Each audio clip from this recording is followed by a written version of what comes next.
Olá, olá, olá, aqui é o Paulo César falando e hoje a gente vai falar um pouco mais sobre os dízimos, né?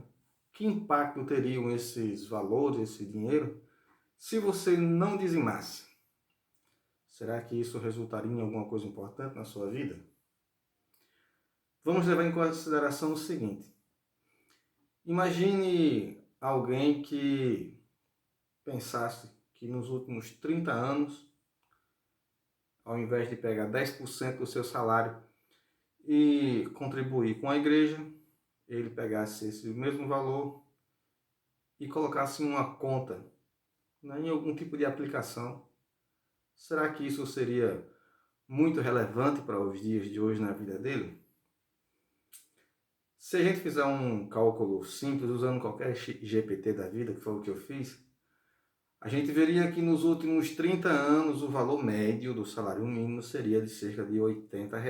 Ou seja, nos últimos 30 anos, em média, o dízimo dessa pessoa seria de R$ 80. Por valor médio, você vai entender que a gente vai ter que reunir todos os valores, somar e depois dividir pela quantidade de meses, né? E aí chegaria esse valor. Lógico que hoje seria R$ 150,18, né? E há 30 anos atrás o valor também seria bem menor, mas a gente faz o valor médio e fica esse valor. Se você colocasse isso debaixo do seu colchão, não fizesse nenhuma aplicação, nenhum tipo de poupança, hoje você teria cerca de R$ 28.000. Mas, se você aplicasse esse dinheiro de alguma forma, a um rendimento de 1% ao mês, você já poderia contar hoje com cerca de R$ 110.000, R$ 112.000. Será que isso faria muita diferença? Levando em consideração que a gente está falando de uma pessoa que ganhou um salário mínimo durante toda a sua vida. Sim, isso faria muita diferença. Imagine cada idoso que hoje estivesse fazendo os seus 30 anos de contribuição, né? Os seus 30 anos de poupança, se ele pudesse contar hoje com mais ou menos R$ 100.000. Você acha que a realidade do nosso povo seria melhor ou não, né? E o que mais tem por aí são pessoas fazendo esse tipo de contribuição para as igrejas. A minha avó viveu a vida inteira contribuindo com seu dízimo fielmente. E agora, já nos seus últimos anos, a gente teve o desprazer de ver a igreja se esquecer da minha avó depois de tantos anos de trabalho e contribuição. Ela começou a ficar doente, começou a não ter mais condições físicas de frequentar a igreja. E no início vieram trazer a Santa Ceia dela, mas esqueceram que existia a minha avó no mundo, né? Foram se esquecendo dela. Até que um dia o dízimo não foi para a igreja, porque mesmo com as falhas de trazerem a simples ceia para minha avó, mesmo assim ela continuou fazendo as contribuições dela. E no dia que ela esqueceu, ou no dia, não vou dizer que ela esqueceu, não sei exatamente qual foi a situação, sei que o dinheiro parou de ir, né? No dia que o dinheiro parou de ir, ou no dia que não foi, nesse dia eles lembraram da minha avó e vieram perguntar o que é que estava acontecendo, que a contribuição dela não chegou até a igreja. Se minha avó tivesse pego esses 10% do seu salário durante tanto tempo e tivesse aplicado a 1% ao mês, ela teria contado com cerca de R$ 100.000 atualmente para custear, né, o seu conforto maior nesses últimos dias da vida dela. E para o futuro? Né? Você pode dizer, não, mas R$ 100.000, nem para todo mundo isso é importante. Para mim seria, para minha avó seria, para todas as pessoas da minha vida, do meu cotidiano, todos nós que ganhamos salário mínimo, para todos nós seria muito importante. Mas e você que está hoje frequentando a igreja? E você que está dizimando hoje? O que isso significaria daqui a 30 anos para você? Vê só. Nos últimos 20 anos, o salário mínimo cresceu a uma taxa de 6% ao ano. Se essa taxa se mantiver pelos próximos 30, né, daqui a 30 anos o salário mínimo vai estar em torno de R$ 8.700. Se você começasse com um depósito hoje de 10% do seu salário, daqui a 30 anos, levando em consideração esse aumento do salário mínimo, sabe quanto você teria em conta? Basbacken, cerca de R$ 1 milhão.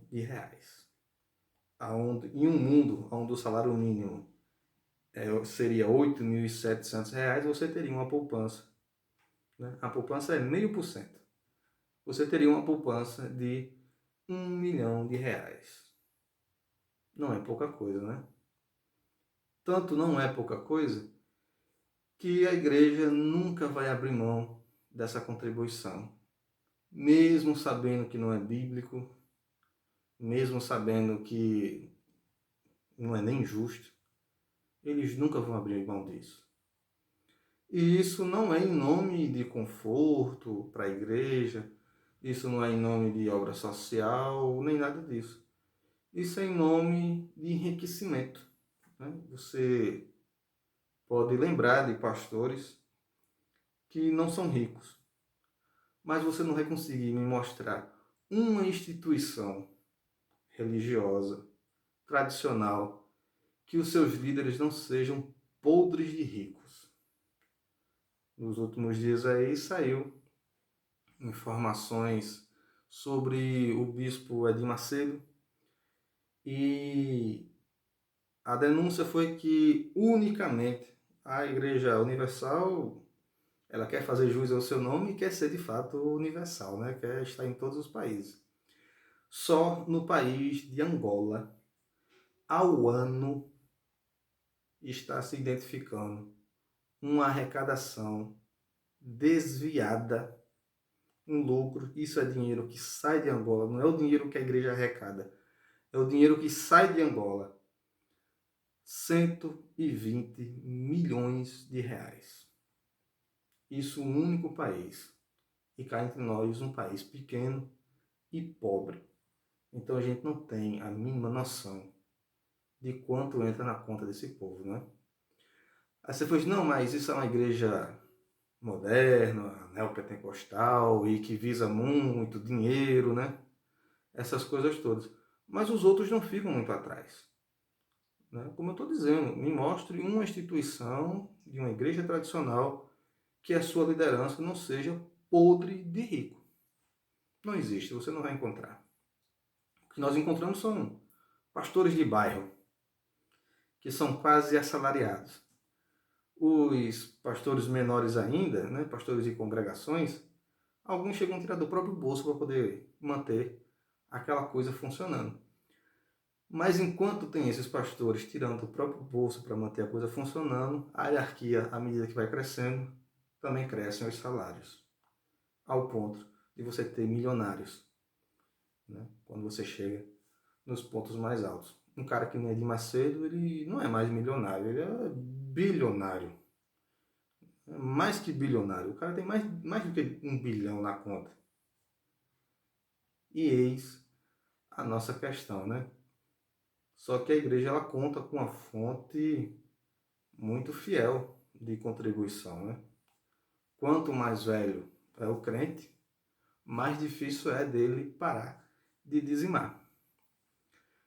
E aí o que fazer? Parar de dar dízimos e ofertas nas igrejas? Eu acho que não é para tanto. A igreja, de fato, ela precisa de recursos para poder manter a sua obra funcionando, né? O que eu acho que não precisa é de a igreja ser fonte de enriquecimento para ninguém. É muito dinheiro. É muito dinheiro. Se esse dinheiro voltasse para as pessoas em forma de bens e serviços, maravilha, mas não volta. à medida que o dinheiro vai escalando para cima, ele vai retornando cada vez menos, ao ponto que chega uma hora que só tem pessoas ganhando e ninguém contribuindo. É uma pirâmide financeira ridícula que se alimenta da miséria de muita gente. E aí, como a gente já tinha citado no vídeo anterior, para uma pessoa assalariada que faz suas contribuições para o governo, você já tem quase 10% do seu salário descontado pelo governo. Com mais 10% que vai para uma igreja, a gente já está falando de um desconto de 20% na conta de uma pessoa pobre. Né? E isso é triste. Muito triste. E é uma tristeza assim que vem de causas muito enraizadas. Para a gente ver como é que funciona a cultura da igreja, sei que, vou contar um caso próprio, mas sei que isso pode ser verificado em várias outras instituições, né? Quando jovem, muito jovem, eu sou jovem, não ria. Quando bem mais jovem, eu lembro de frequentar uma igreja em que, naquela época, existiam colegas nossos que eram simplesmente analfabetos, completamente analfabetos.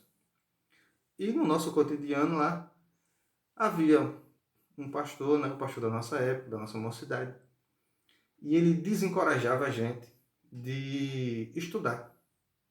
Né? Ele dizia que ensino superior era uma bobagem, que isso não ia levar nada, não ia levar ninguém a nada, né? E que a gente deveria se preocupar realmente com a igreja. Hoje, 20 anos depois, né? Ou quase isso, os meus colegas, ou o meu colega, que até então era analfabeto, continua analfabeto. Enquanto as filhas e os filhos do nosso querido pastor hoje são formados, são concursados pelo Estado e vivem razoavelmente muito bem, obrigado. E aí a gente vê como é que funciona esse jogo, como é que funciona essa dança, né? Trabalho e contribuição perpétua para a peãozada e estudo, crescimento e enriquecimento para quem fica sentado no púlpito, né? E alguns deles chegam a ganhar muito, muito mesmo. Então pense um pouco sobre isso. Pense no seu futuro e se você consegue fazer essa contribuição para a igreja, pense como isso não poderia impactar a sua vida a longo prazo se essa contribuição fosse para você, se você usasse o seu dízimo para fazer o que de fato a Bíblia diz. Se você não usasse o seu dízimo para o seu sustento, né? Para o seu sustento e o sustento da sua família, porque é isso que está escrito lá. O dízimo tinha que ser revertido para o sustento do dizimista e não do sacerdote, não é? É isso. Muito obrigado. Se você gostou, aí você pode compartilhar, você pode comentar aí embaixo. Mande perguntas e sugestões e a gente pode, de repente, contemplar alguma questão que você mencione nos próximos vídeos, certo? Obrigado e até a próxima!